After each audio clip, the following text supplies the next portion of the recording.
अगर आपने अभी तक हमारा चैनल सब्सक्राइब नहीं किया तो अभी सब्सक्राइब करें और बेल आइकॉन को क्लिक करके हमारी लेटेस्ट वीडियोस के बारे में अपडेट। अस्सलाम वालेकुम, हमारे चैनल में खुश आमदीद।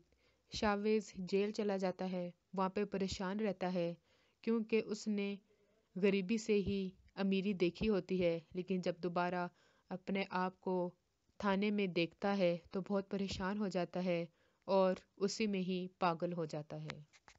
आफरीन जुनेद भाई के ऑफिस में काम कर रही होती है और जुनेद भाई चाहते हैं कि आफरीन की शादी उनके साले फुरकान से हो जाए, मगर आफरीन इनकार कर देती है कि मैं आपके यहाँ जॉब करती हूँ, लेकिन इसका मतलब ये नहीं कि आप जहाँ कहेंगे जिससे कहेंगे मैं शादी कर लूँगी। और रुदा आफरीन के माँ बाप को भी एहसास होता है, उन्होंने रशीद का रिश्ता ठुकरा के बिल्कुल ठीक नहीं किया। वो दोबारा तमकीन को मनाते हैं कि रशीद का रिश्ता तुम्हारे लिए बेहतरीन है।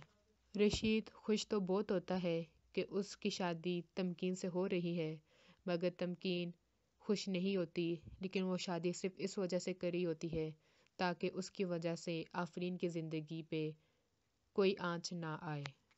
शैला जो कि हर एक से लड़ती रहती है, बदतमीज़ियाँ करती रहती है, मगर उसका अपना ही बच्चा मर जाता है, जिस पे बहुत दुखी होती है कि अगर मैंने सबके साथ बना के रखी होती तो मुझे दुआएं मिलती, तो आज मैं यूँ सबसे तन्हा ना होती। अज़हर को भी एहसास होता है कि उसने आफरीन और तमकीन के साथ बुरा किया है, उनसे माफ़ी मांगता है और शैला भी बहुत शर्मिंदा होती है और अपनी सास से, आफरीन से, तमकीन से, सबसे जाके माफ़ी मांगती है।